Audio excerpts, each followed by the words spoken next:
Once around the park, James, and don't spare the horses.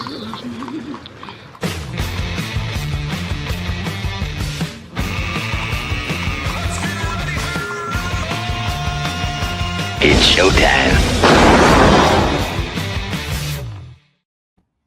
Well, here we go. It is indeed showtime. It's on the Ledger Ontario Politics Podcast, and we are recording this on Friday, May 23rd. And I know for those of you who are close and careful listeners and viewers of this podcast, you will know that we rarely do this, if ever, on a Friday. We normally record it on a Thursday. But, as Aaron would say, our CEO at SSN, Mercury is in retrograde. And I don't really know what that means, except that when shit goes sideways, she always says that. So yesterday we had some calendar crunches and everything else, and so we decided let's just make it life simpler for everybody, and we'll move it to Friday. So anyway, we've still got a couple of absences in the room, but we've got folks around the table this week and lots to talk about. Keith Leslie is here. You see and hear him on CH Television, a longtime veteran commentator from Queen's Park. Tim Hudak with us, the partner at Counsel Public Affairs and former leader of the PC Party of Ontario. And, one of those go sideways things happened yesterday, Tim. I know things were all lined up. You were ready to do the show, and then you tell, oh, geez, my daughter just ended up in the city finals track and field, and we got to go and do that. And then you were all ready to go to the meet, and... rain delay. No. It's like, we're all packed, ready to head off and, get through the traffic, get down there. And then when the officials got to the track, it was half covered in water, which would be pretty hard. And Maitland's a long jumper, right? So taking the strides, leaping, and then fall into the quicksand would probably not have been a good sports moment. Proud of her though. It's like, thanks for asking, Dave. It's blast watching her, right? She's very, very driven. She's played basketball in a league with all boys to date, which has made her, much more skilled, aggressive, and driven. Love it when she knocks them over and gets the ball. She's one of the better players on her team.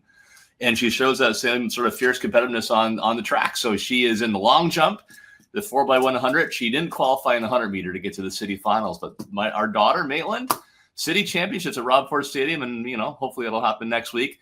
Hopefully not on a Thursday, so I'll miss. Right. Your calendar's jammed up there. And, of course, that's how all these things happen. I remember when we were kids, that was one of the things we really look forward to, is the sort of the regional track and field, and we all would go. And my mom would go to these events, and we used to the local one was at St. Timothy's School on Shepherd Avenue at Don Mills, and that was where sort of all the North York kids would go and they had a decent track. And on the east side of the track, it's a big hill, so you could sit up on the hill and watch everything that was going on. So I don't know how many kids there would have been involved in this track meet from our local school, but every kid would win some first, second, or third ribbon, right? And they'd put the ribbon, they pin it on there, and so of course inevitably the kids would be horsing around and the ribbons would fall off. So my mother says to them, "All right, well, give me that because you're going to lose it, right?" So she pins one on her. Well, then every kid that got a ribbon came and pinned it on my mom. So my mom looked like, Big Bird, because she had all these ribbons. And that every year then she would have to come because the kids look forward. So it's the event itself and the athleticism and the things you learn from sport are one thing. But those are the things. I have no idea how I did in the race, and I don't really remember. I just remember going and being with friends. But I'll have this vivid image of my mom covered in the ribbons, everything from first place to participant. It's awesome how those things stick with us, because I love going to see Maitland, and I can do that more than I did with Miller when I was leader of the PC Party, right? So it's a blast that way. But I remember Dave and Keith, my dad being there watching me in a similar track meet. And I remember that made me go a little extra harder, believe it or not. And I think it was 1978, 79, somewhere around there. My arch rival, Chris Candela, had always beaten me in the sprint. And my dad was there watching me. And I remember in the last 20 meters, going by Chris Candela and winning the red ribbon to come first. I was so excited. And I set a record. And then that record actually stayed until one day as an NPP. A kid came up to me with his dad and said, "Hey, this is my son. He just beat your record in the 100-meter sprint." That's fantastic. Right Yeah, on. so it was a fun memory. That's That was great. really cool. Took a picture. That's of great all that you got to meet the kid that broke your record. That's cool. really cool. That's really cool. Good for you. And that kid's name was Doug Ford. No, I saw.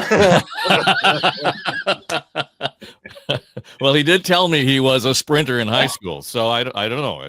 At some point there, I guess you take him at his word.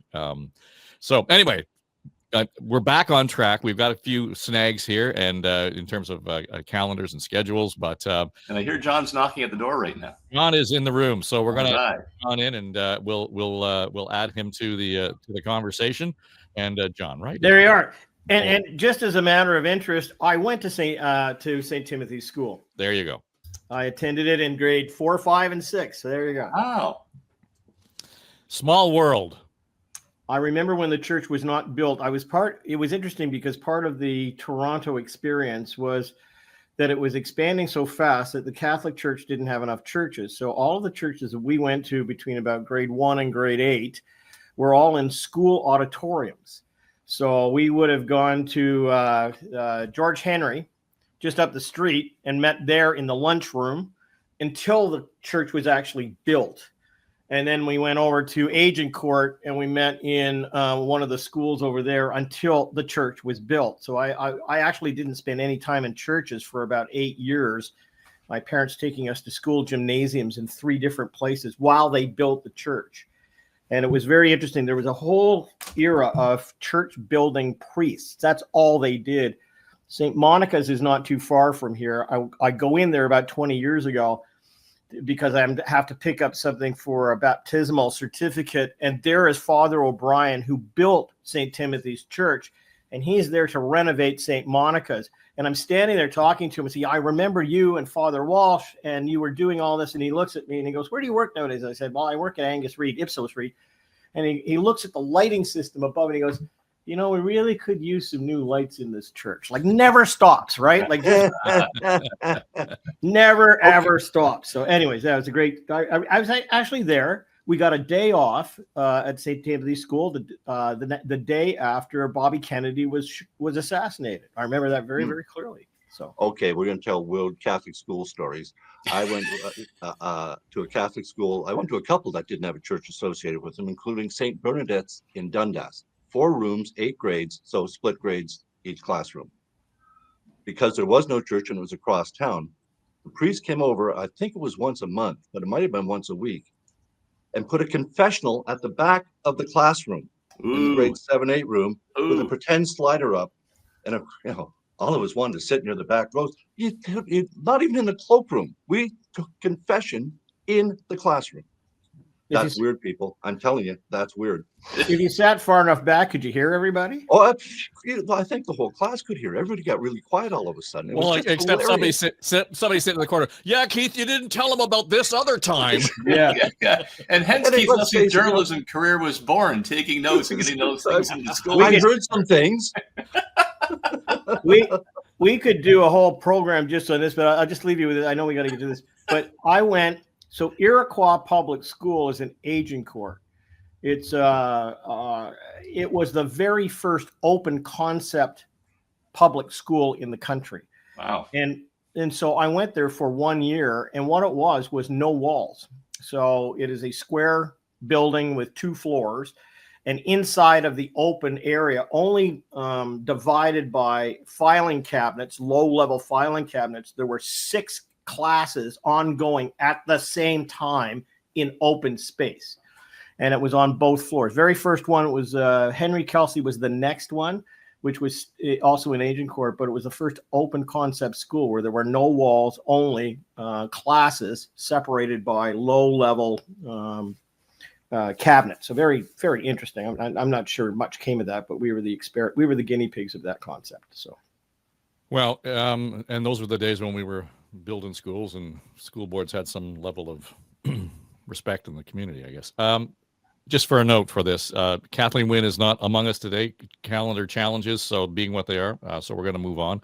But one of the things that popped into the inbox, and it might sound like a light thing at Queen's Park, but the idea that those who have served in cabinet before should be have the honorific of the Honourable. So we'll just start now. We'll introduce Tim Hudak as the Honourable. And can we still change my name down here?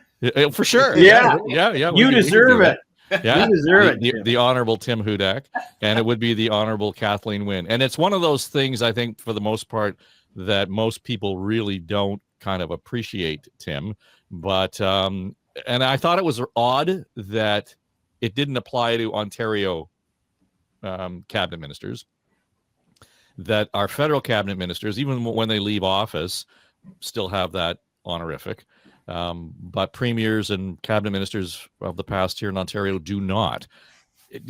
I might be putting you on the spot, but do you know the history behind that in terms of why that happened? I really don't know. I have no clue. I always thought it was kind of peculiar, right? That it'd be different among the levels. I just assumed they passed a bill at some point in time, and it was never priority in Ontario. Sounds like a Mike Harris thing. I have no idea, but it sounds like a Mike Harris thing. Yeah, we got rid of the pension, we cut the pay, reduced the number of MPPs, and we cut off the Honourable as the final straw of self-flagellation back in 1995. I always thought it was cool. I'm curious for your opinion and viewers and listeners if they care. But I thought it was cool how the Americans had that tradition that even if you're a retired president or mayor or senator, you were still referred that way. And I just thought that was a sign of respect for the office and for public service. And, wonder why we didn't do it here, particularly at the provincial level. So I like it. I actually got a text from a couple of former colleagues who were reading the budget in the chamber and said, let me know that I can now be called the Honourable. But yeah, this is my dilemma. Do I put it on my business card? Do I put it on my website? I think it's kind of neat. I'm curious what people think. Will it come across as being pretentious or kind of cool? Well, it kind of goes back to the whole thing, John, and some people will remember this when we had, Queen's Counsel among lawyers. And, there was a whole lot of reasons why that became problematic. But, of those whom I knew who kind of had that moniker, they wore it as a badge of honor. So, it recognizes accomplishment in that area in public service. I think it's important. Yeah, it doesn't have any. I think it's a great idea, and it is a great contribution when you have a member of parliament. I mean, we can criticize them any way you wish, but they give up so much family life. They make an impact for constituents, and I think they should be well looked after. And I think the title should stick with ministers of the crown. I mean, the only thing really, Tim, that a former member gets, and as all of us would know, is their name chiseled in some, granite or something, whatever rock it is, the green color at the front of the legislature. Their name is inscribed there, like the Stanley Cup. Other than that, I think it's a great idea. Don't you still get to keep your chair, Tim? Do they still let you take your chair? They charge you for that. So I'm glad you asked that, Keith. So I just moved into a new office at Counsel Public Affairs, and I brought my legislative chair into my new office. After I left it had been wrapped in cellophane in the basement, and now it's been released. Perfect. So it's a neat thing that when you leave office, you're allowed to purchase your chair, and that goes back into buying new chairs. And so now I have two, because when I first was elected, you guys probably remember the chairs were actually blue, almost like a royal blue. Yeah. So I've got that one in my 80s rec room basement because it kind of fits the color scheme of the 80s. And then they brought in, I think, more appropriate green chairs. They're comfortable. They're really cool, but just that symbol, and it's still in good shape today, is meaningful to me. And people ask about the chair when they come to the office. So the chair now, Keith, is back in action as of Monday. I'm glad to hear that, and I have no trouble with the honorific of honorable whatsoever. And Tim, put it on your business card, put it on the website. Absolutely. I mean, it was earned. Unlike Dave mentioned the Queen's Counsel, sometimes I think that was perceived as not earned, but more political favors type thing.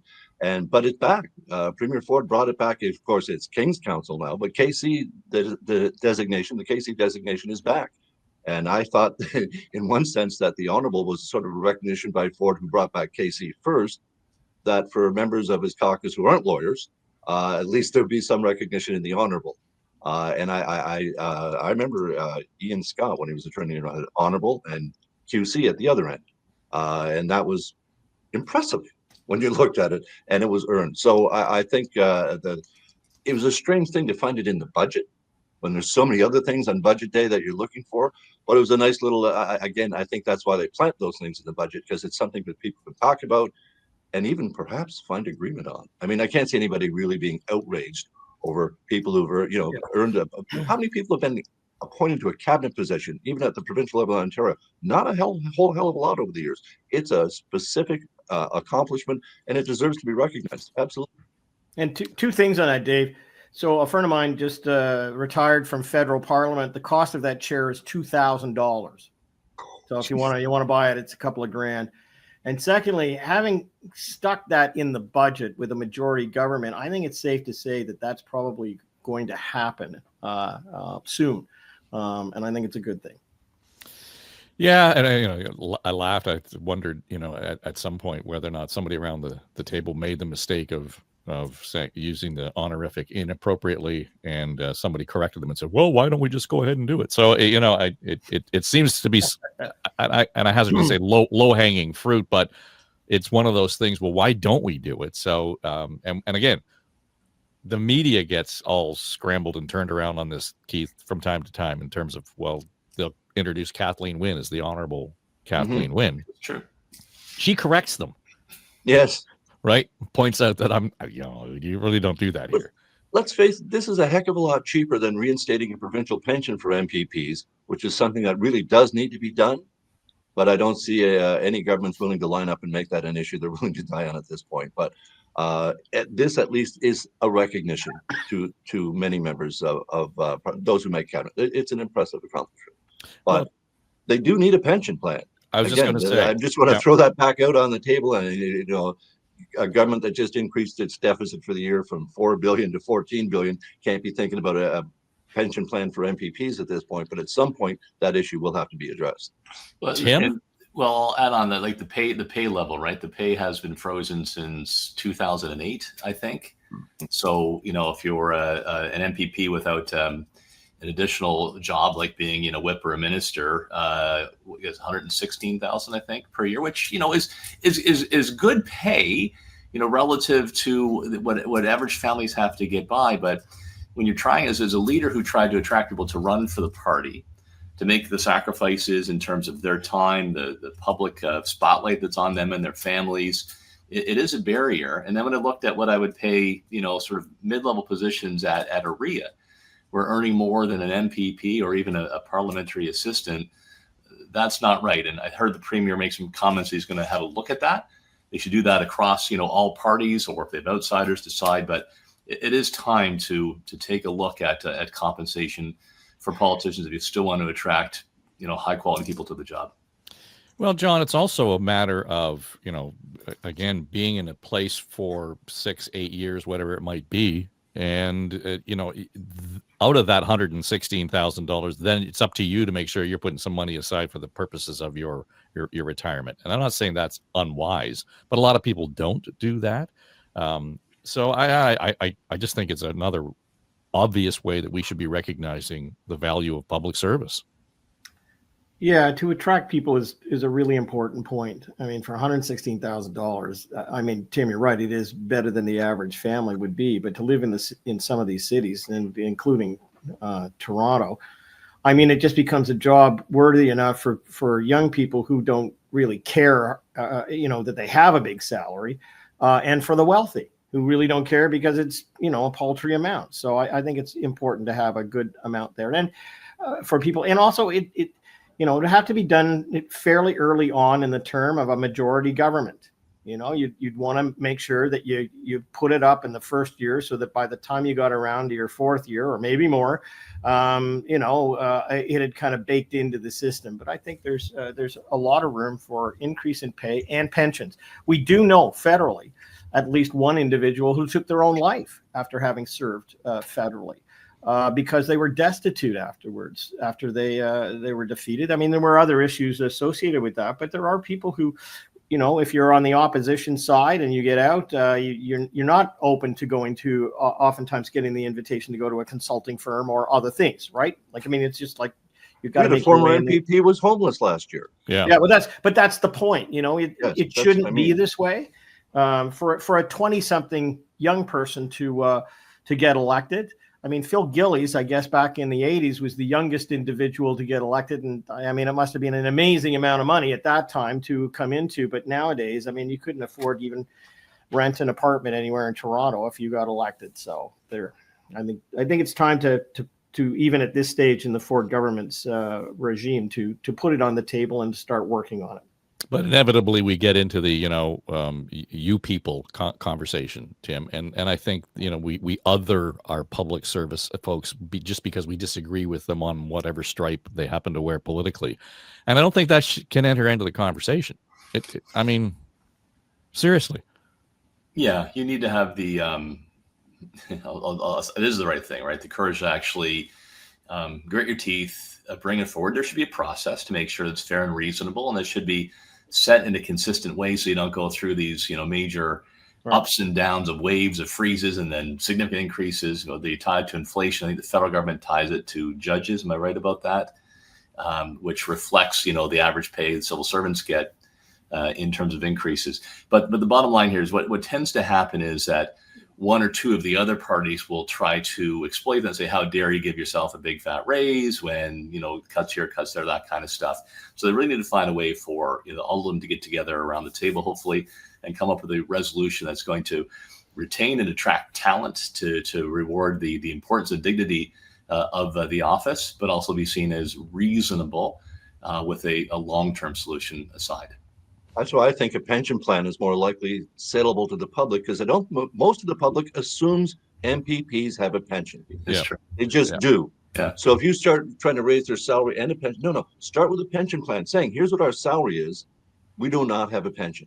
And then bringing, it was taken away and explain why politically it was attractive. But now the parties agree that they must need a pension, that they have to have a pension. Every other level of government has a pension plan. Why? It's something I think, because it would at the same time inform voters that you don't have a pension plan. It's a lot easier of a sale, even though it's going to cost money, and some opposition parties are going to say, well, it's going to be $100 million over time. Sure it will, but it's going to attract people. A pension plan is needed to attract working people into politics. It's all there is to it. Giving up 6 to 8 years of your own pensionable time, for maybe a slightly better salary, but in many cases, a lesser salary. So let's get that pension. And as I say, I just think politically it's more palatable than just trying to give MPPs a raise.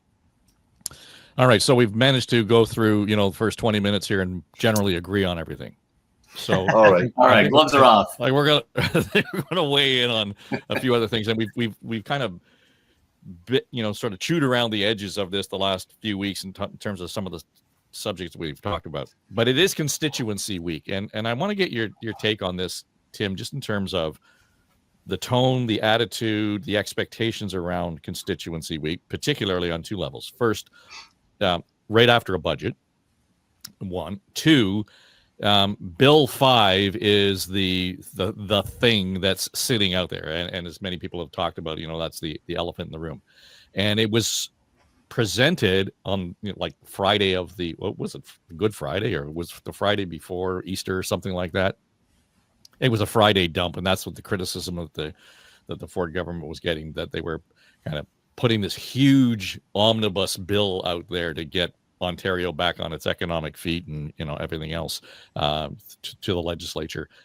And Donald Trump and the tariffs were the primary driver behind that legislation. And for the most part, people were agreeing, we want to do all of this. We want to make sure we got the mines up, and we want to make sure we got our resources taken care of, and we want to make sure that we get infrastructure built and housing built and all of these sorts of things. But when the rubber hits the road and people start to really dig down on it, it's becoming problematic. And I would hazard to say it's become more problematic in this last week because the legislature isn't sitting. Now, maybe it's just my perception, but the media has had time to really dig in and look at what is in Bill 5 and talk to some of the stakeholders who are affected by this or have something to say on it. It sounds to me like the government, when it comes back from its break or Constituency Week, is going to be in a place where they're going to have more explaining to do on how to push this bill through. And we can get into some of the specifics, but I just curious on what you think in terms of the dynamic of that happening during constituency week, and now everybody from the Narwhal to the Globe and Mail is kind of piling on Bill 5. Yeah, okay. So it's an interesting point. I haven't really thought about that. So you're suggesting that if they had, done it after constituency week, they could maintain some momentum and not have the other side, throw the message track sideways. That's interesting. I suspect that the goal was, because this is such a major component to the Protect Ontario plan, right? So coming out of the election, how do we make sure Ontario's economy is more independent and resilient in the face of tariffs? You need to make wholesale changes because it takes forever to get anything built in this province, including siting a new mine or a new highway or a subway. So I think the thinking was simple as that they wanted to get this out early, get a legislature. And I think it's actually a healthy process now for those who are opposed to the bill or those that support it to get into public debate. This is a ambitious, wholesale change on how we approve projects. And at its core, it is the right thing.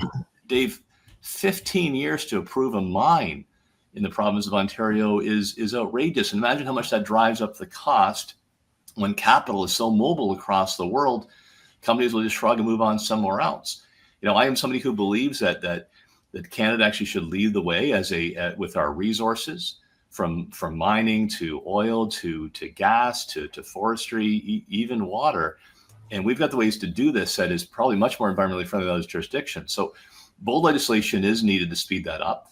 There's so many overlapping, duplicating processes to get a mine done with the municipal and the Indigenous side and this ministry and that ministry and the mining, and it all accumulates. The notion of one site, one project makes a lot of sense to me.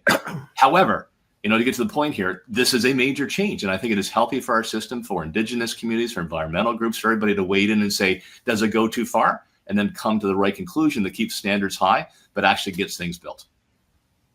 Yeah, it occurs to me that, Keith, the thing that was buried maybe in the conversation this week is that it was in committee. And I thought, oh, really? We're going to have a committee hearing on this. And now, we can debate as to whether or not it's just being sort of lip service in terms of how the committee's going to deal with this bill.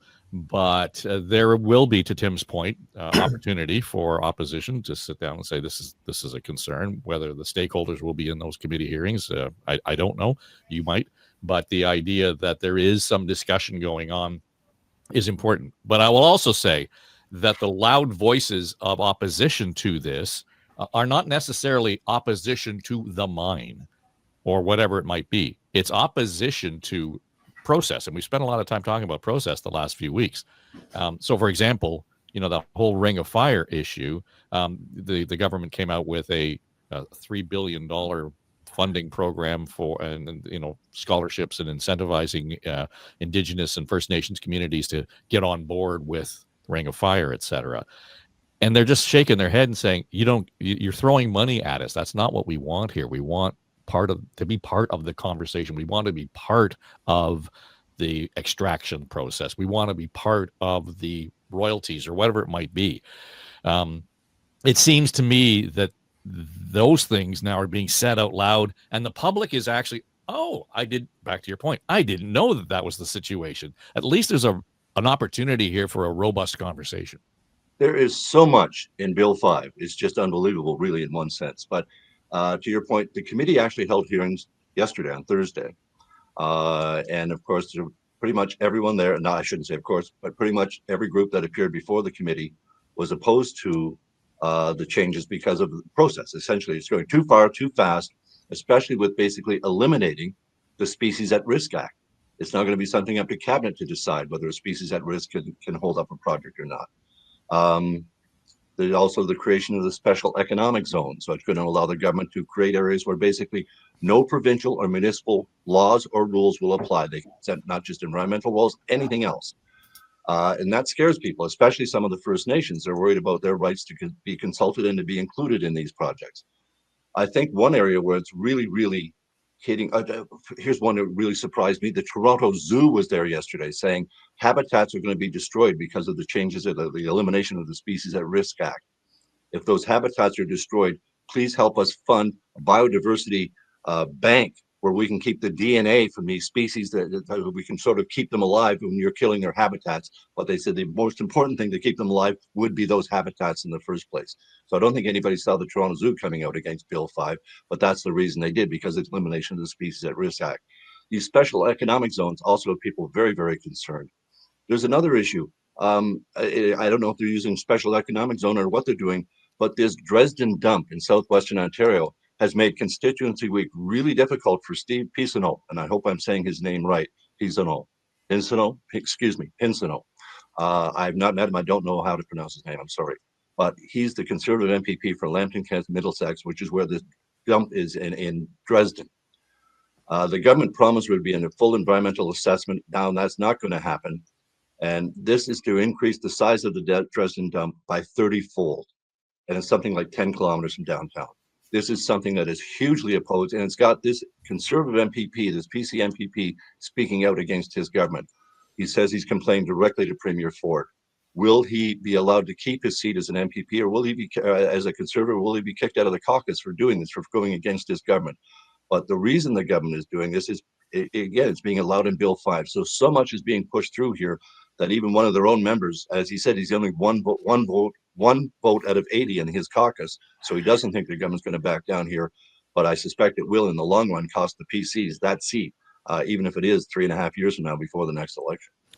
John, the whole idea of this kind of legislation, and, you know, say what you will, I'm just not a fan of the omnibus bill approach, but I get in this case where there are issues where we've got competing concerns or processes in various, ministries or departments, et cetera. So I can see where you want to kind of make things more efficient there. But here's what happens is generally people top line will say, well, yeah, let's get it done. Let's do these things. Let's get it done quicker and faster and so on. But to get down in the weeds, quite literally in some cases in this, to Keith's point, we're talking about the Species Conservation Act is going to replace the Endangered Species Act. And the definition of habitat is really defined to the den of whatever species it might be, not, where they have to travel to get to that den or where they have to go to get food and everything else. That kind of detail gets lost quick. The attention span of the general public on this stuff, and this is not being critical, we got other things on our plate, is really limited. The attention span generally of the media on this stuff is really limited. So, that point around endangered species is not an insignificant one, but it's out of everyone's peripheral vision, for example. Yeah, and for full transparency, my wife actually works at the Toronto Zoo.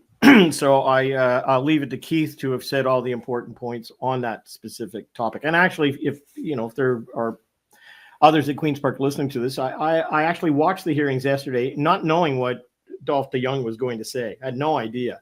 And I thought the biobank was a really interesting thing to do anyways, regardless of what's in Bill 5. But let me put it to you this way, Dave. The more we talk about things in the abstract being Bill 5, the less anybody in the province pays any attention to it. So, I mean, there is opposition to this. The debate is limited to a couple of days of committee hearings. And in fact, there was a request at the committee hearing to spend an extra day of hearings up in the north, and that was shut down by the Conservative majority on the committee. It's interesting to me because I've done a lot of work on public opinion when it comes to waste management in this province, that there are all kinds of opposition groups that are going to come to the fore and to go against anything that is going to be a major change to the biodiversity of an area. And we can really say that this is the big footing of government headed in the direction of the north, but could be used in other places to try and get something done. And the reality is that the federal government, especially given the mandate letter that the Prime Minister has put out, aligns with what the province probably wants to do. So no doubt there are probably conversations that have happened at that level to try and streamline and go forward. Having said that, and there's a lot in this bill that you could pick apart, it comes down to me, and I'd be interested in what Tim has to say because of the era on which things got testy in the province. It comes down to what the Indigenous leaders said at the table. This really was a debate between the minister who said, make no mistake about it, you will be consulted with. And while I'm not going to speak, as he said, I'm not going to speak to what's in the treaty. I'm going to hand it over to my colleague, who was also the Minister of Indigenous Affairs, who was sitting at the table. That was the major issue for me. It wasn't about some of the other process issues. It really was about whether or not, the Indigenous groups themselves can agree on some kind of path forward. We saw out west with the pipeline debate that happened, in the internecine debate that went on, with different factions within the Indigenous community. So that appeared to me to be important. There was a great statement made that said, you know what, if you want to fast track this, why haven't you fast tracked the cleanup of Indigenous areas? That's a fair point. But I think, what first came to mind was Oka. What also came to mind was Ipperwash. What also came to mind were some of the intransigence of some of the local groups to even try and find a way through it with their other associates. So I think at the heart of this, we can say, look, in order to put shovels in the ground, you need a steamroller, and it is a big footprint. And Bill 5 would apply to naming economic zones for almost anything, including the tunnel that the Premier wants to get done. Unless that other issue is solved, I don't know where it goes other than potential confrontation. So, you can put all the funds you want, $3 billion on the table. You can give, royalty rights. You can do all of that sort of stuff. But if they don't agree to that, then it becomes a constitutional issue and a real spark for potential confrontation. Just one point, Dave, from the Committee on the First Nations. They said yesterday, this Bill 5 and the $3 billion they've been offered has united the 134 First Nations in Ontario against Bill 5. Yeah. Well, and I've, by accident or design, I've been doing a lot of work in the last year with First Nations, Indigenous, the Inuit community in Nunavut, et cetera. And Tim, universally, what I'm hearing on a number of levels around this sort of topic generally, and the line has come up that if you're not at the table, you're on the menu. So and that's the feeling around a lot of this. It's not that we're against the project. It's that we want to be able to benefit from whatever the project may be. In this case, it's the mining, et cetera, in Northern Ontario. But if you don't deal with those properly or realistically, I don't know where the provincial government goes on Ring of Fire. The whole the environmental impact of upsetting muskeg is more dangerous than carbon emissions, just because it releases all the methane. Methane has something like 30 times the density of carbon and the effect on the environment than would otherwise have.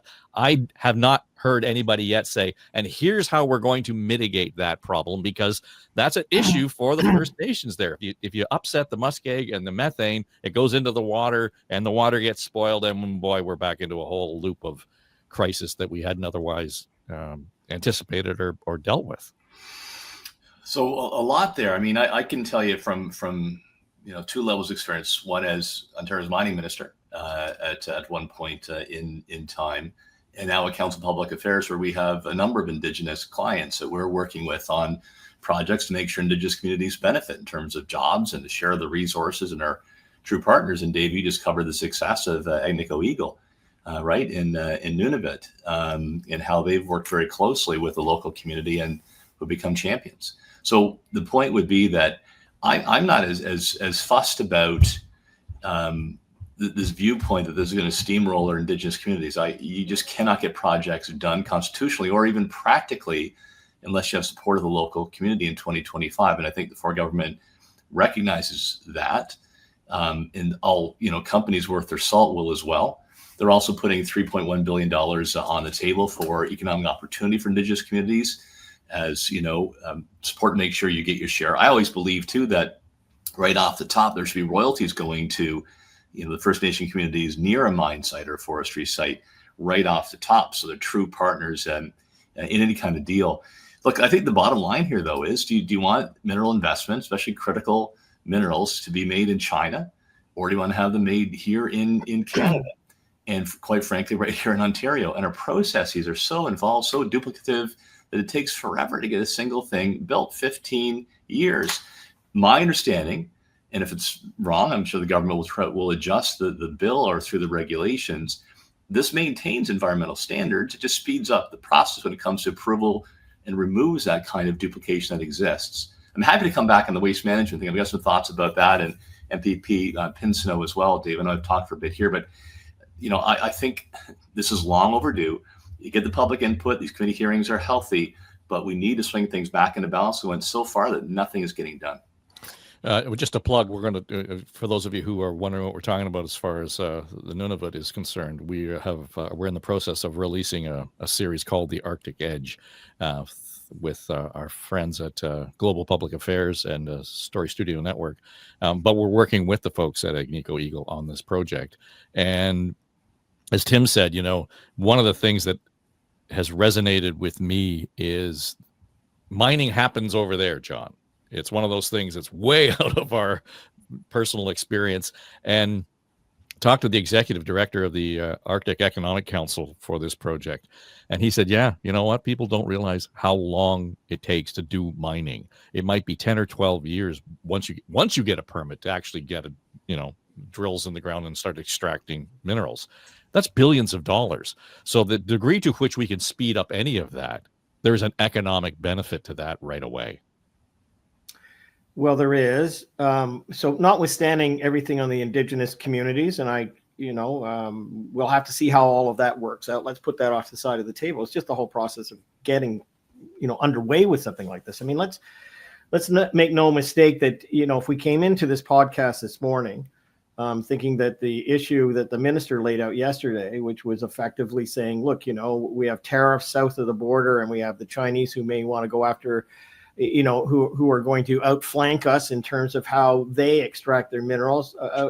Donald Trump threatened Europe again this morning with 50% tariffs because he said, the trade war has not settled down, and there are no negotiations that are meaningful to the United States on the trade issue. So, I mean, we're stuck with another 3 years south of the border where, on a whim, the president of the United States can wake up in the morning and say whatever he wants to say. And secondly, part of his agenda has been all about precious minerals, whether it be the Ukraine or whether it be in the Middle East. He's talked about these things and he wants a part of it because that is what nations are after, because of clearly what we have to make in order to be part of this century. I mean, cell phones have minerals in them, and we've got some of the things that would go with the semiconductors.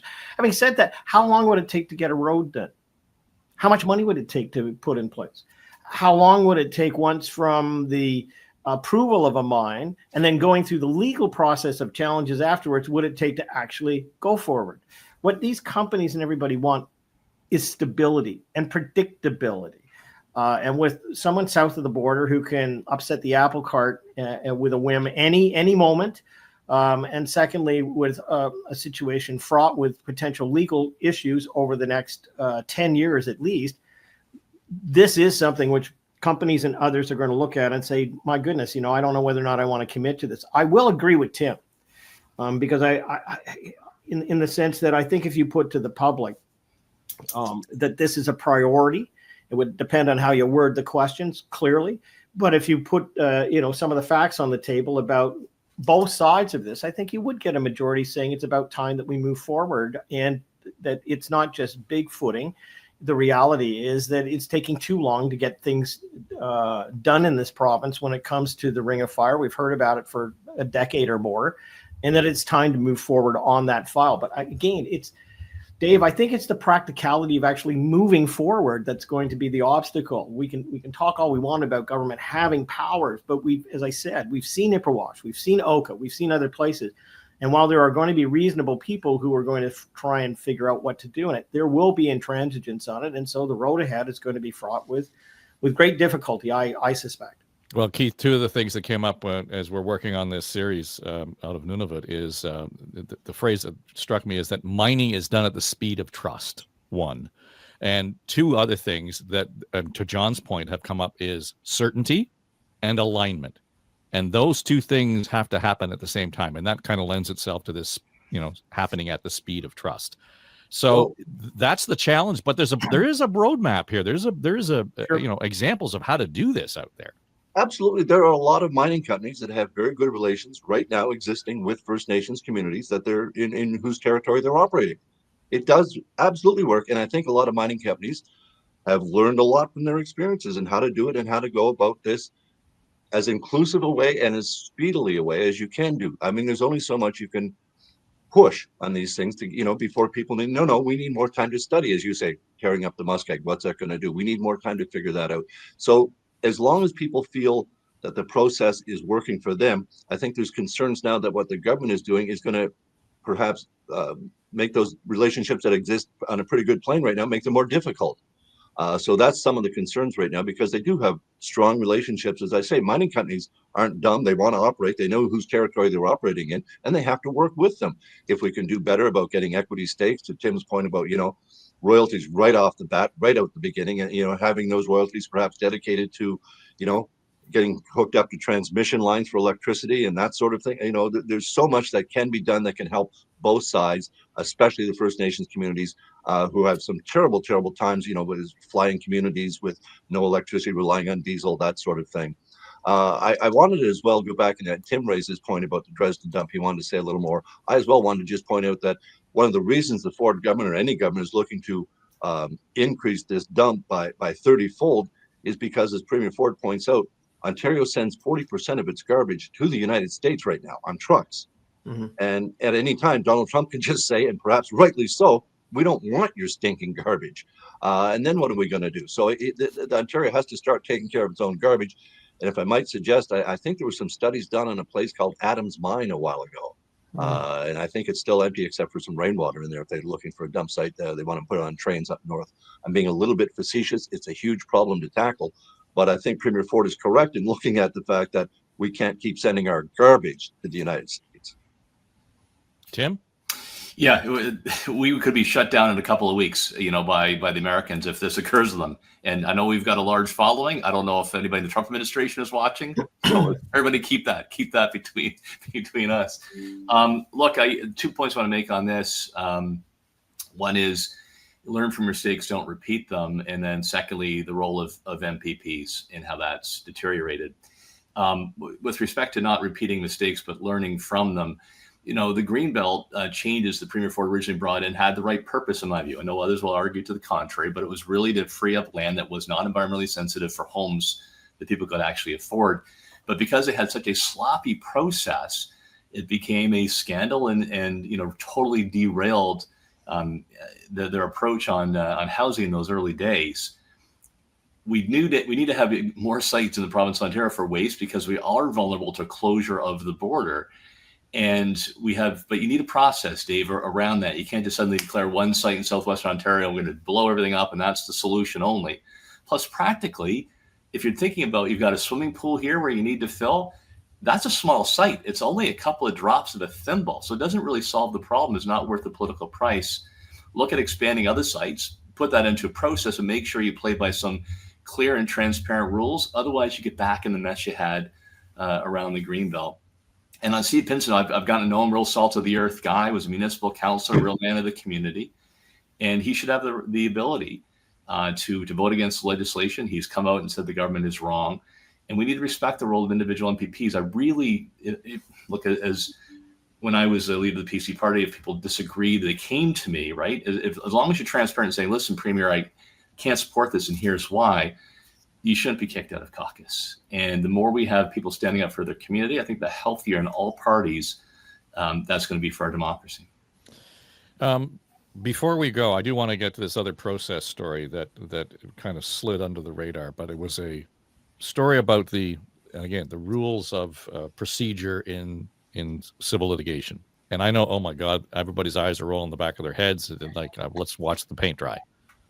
But I thought it was an interesting piece. And full disclosure, I got an earful from my son on this, who is a litigation lawyer. And the government, the AG at Queen's Park, is pushing ahead with changes to the rules and the way the courts work, et cetera. But there are some fundamental changes to it in terms of things like discovery and sort of pretrial discovery. So, for example, if you want to find out what the other side is going to bring to court, you can actually, have a discovery session, an examination session, find out what's in there. It's not just documents, it's based on what they're telling you and so on. And to some degree, that has led to a significant number of court cases being settled before they even get to court. It's a big number. So that should be viewed as a positive. There are those in the government who are looking at that and saying, well, that slows things down. We want to speed things up. So we're going to eliminate that, take that out of the equation. And that means that everything happens at court. It means, Keith, you have to go to court. It means you have to take up court time, etc. But it also means that both sides, the legal teams, go into that court blind. They really don't know what to expect. And I'm sure you've heard the phrase, you don't ask a question in a courtroom that you don't already know the answer to. So, and that's where the discovery part, pre-trial, comes into it. I know it all sounds very dry and difficult, but it's going to change the way litigation is done. And in fact, it may drive up insurance costs, everything else, because back to the certainty issue, it's taken certainty out of some of the court proceedings. It's going to mean more trials. I mean, as you Completely. say, so many are settled at discovery when someone, when the testimony comes out, and, oh, geez, we can't go to court against that. Let's just settle this damn thing right now. So if it's going to be more trials, more things going to court, well, they're not going to get to court any quicker, are they? Because the courts are so backlogged because we don't have nearly enough judges and support staff for the courts. That's the key issue. So the government absolutely is making some changes here. There's something about there's some concern is going to make it more expensive for people at the beginning of the process. I'm not clear on that myself. I'm not a lawyer. I have no intention of ever becoming one. But these changes appear to be not addressing the key issue, which is getting more judges, justices of the peace. Now, I know the government appointed a bunch more justices of the peace and a few more judges this week, but we need a lot more, and we need the staff to support them to keep the courtrooms open. We're seeing trials tossed out because of the time delay. They're not getting to court within that mandated time. Serious rape, attempted murder. I mean, some serious charges are literally being tossed out simply because they're not getting to court on time. So I can't see how taking discovery out of the system is going to make that quicker. I mean, you're going to go to court quicker, but you're going to be less informed, less well-informed when something could have been diverted from the court in the first place with a settlement. I'm sure the government's trying to make it quicker, but more money for more judges is what's going to really speed up the process of justice in Ontario. Yeah, and to be clear, this is civil litigation that would specifically these rules apply to, right? So, but and Tim, the other issue here is the litigation lawyers will tell you that in terms of putting resources into a much needed system, criminal law and family law take precedent over the civil litigation. So if there's going to be new judges, it's probably going to go to the family law and the criminal law first. Oh yeah, then we'll get to it. So there's a whole bunch of worms in this can that and lawyers on both sides, like the prosecutors and the defense litigation lawyers, are saying, wait a minute, we're in a place where we need to kind of look at this. Do we want to make it more efficient? Sure. Can we make it more cost effective? Yes. But there are real problems here that we're not addressing. And again, it may well mean that people who are victims of negligence, et cetera, are not going to actually be able to get their due in court. So I can't speak with a lot of experience in this area, although I was sued once by a panelist on the ledge. Not here, but it's all water under the bridge. It's all in the past. We actually had another one at AREA as well, just in terms of policy position we took, and somebody who objected to that. But it does take a long time, right? It does take a long time and cost, and that's not efficient. And it strikes me here that the Attorney General, Doug Downey, is being very thoughtful. Like this is not rushed. This is heavy process. I mean, he announced this back in January of 2024. There's a justice's name, Justice Morowitz, something like that, to do the overall review, and then a working group, right, to do further considerations on this. And I think they're being very cautious and thoughtful, recognizing the need for change. But no government that I can imagine, whatever party, is going to want to change the system so you get more court cases or you cause more delays. So I believe it's a genuine effort to try to get things done faster, to reduce unnecessary things in the system that may be dated. And sure, you're going to have groups that are used to the old rules and object to them, but this is sort of hearts in the right place, and I'm confident by this consultation process, they'll move us in the right direction. Yeah, except John, and one of the arguments I read, and this was a piece from one of the law firms, was suggesting that you're going to make such a significant change to the legal system in the justice system in Ontario that it's going to be the outlier in Canada. One. Two is you're going to have to actually re-educate the current lawyers who are doing litigation law in Ontario.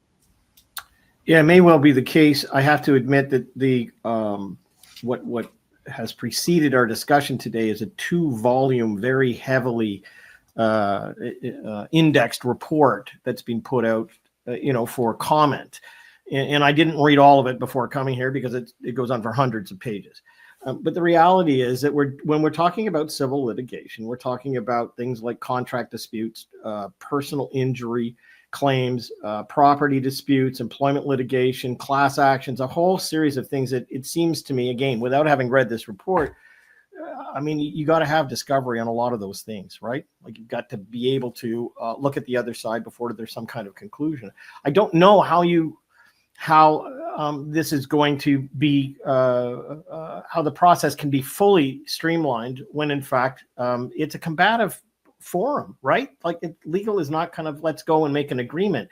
There are mediation efforts now, a lot more than there ever have been before, and maybe that's part of the route that the report deals with. But I think the other side of the coin is just the mere cost of this. If anyone has gone through civil litigation, whether it be family court or whether it be through a contract circumstance, I mean, the reality is that the cost is an enormous part of the burden for anybody wanting to enter this arena. So I don't know how it actually is addressed, but I think that these are really critical issues because people will argue that it limits their access to justice. And especially when it comes to limiting access to the discovery of documents, then it leads to, accusations that the system is not considering their case and the entire case within the judicial process in a fair way. So I don't know where this goes, but the reality is I think it's going to be heavily challenged as it moves forward by potential participants. Yeah, and just to be clear, the process is still in the works. There's still, there's consultation going on. I think the final consultation is the middle of June, something to that effect. The various legal associations are asking for an extension on that, to actually have a more robust conversation. But to date, with the exception of a couple of quotes in some of the stories and sort of boilerplate comment on the website for the provincial government, I'm having a hard time finding any kind of, that's a good reason to do this, Tim. And in fact, a number of the legal associations are saying there's no real good historic legal data behind this that supports the reason to do that. So again, it's one of these process stories that are going to be out of peripheral vision for a lot of people. But when you get into a car accident and you need the lawyer up front, all of a sudden, to Keith's point, this would mean that you would have to put up a whole lot of that money up front to get it, to make sure that the court case goes forward, as opposed to waiting to see whether or not you win, waiting to see whether or not there's any kind of case to be settled, anything like that. I think we're going to victimize victims in some cases if we're not careful.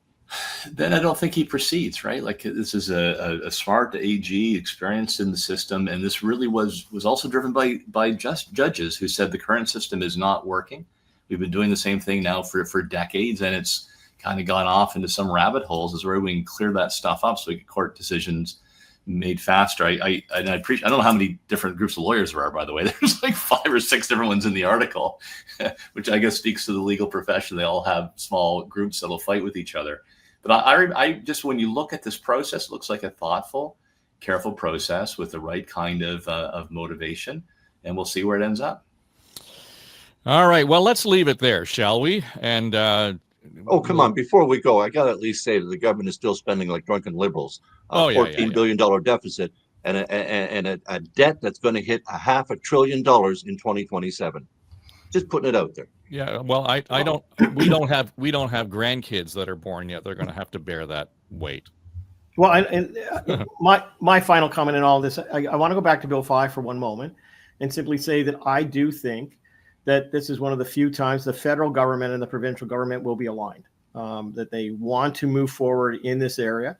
And I think it'll be interesting to hear the speech from the throne delivered by the king next week and to hear what kind of priority all of this has. But I think this is one of the few times when Indigenous ministers, of which there are 2 federally and provincially, and the alignment of provinces on projects like this are going to be much more in step as we go forward. Whether that helps solve the problem, I don't know. But I got to tell you, from a Liberal government point of view, this is a very different prime minister who is moving forward, and we'll see what kind of shovels he decides to put in the ground as opposed to simply having a steamroller. Yeah, my final tool, I hope John's right, and it's a good point about alignment between Carney and Ford. And let's not forget the premiers of Nova Scotia and British Columbia. So a Conservative and a New Democrat are moving forward with similar legislation to Bill 5. And yeah, I'd love to see on the spending. I'm concerned about that, a breakdown of what is ongoing base and what are top-ups, for the threat of tariffs, and see where we actually are at. But boy, heavy load coming on the backs. Well, I dare say that this might be the first podcast that we have done in 2 months that has not been dominated by a tariff discussion. I don't know. It did get a mention. It did get a mention. I know it got mentioned, but it wasn't. It was sort of on the side of the desk as an effect that it wasn't the overriding issue. I'm going to take that as a positive. So let's just take that into the weekend, and we'll see what happens next week with the thrown from the speech in Ottawa, and the MPPs are back in their chairs, their $2,000 chairs at Queen's Park. All good. Tim Hudak, Keith Leslie, John Wright, thanks for being here this week, and we're hoping that we can arrange calendars for Kathleen Wynne to join us. The Honourable Kathleen Wynne, the Honourable Tim Hudak, as we move forward. That just got unanimous consent from the group here. All right. Absolutely. That'll do it for us. Enjoy your weekend. This is On the Ledge, your Ontario Politics podcast. I'm Dave Trafford for Story Studio Network. I have a YouTube channel right here, as you can all people see. Please subscribe to my YouTube channel for more content. Look at this. Bye now.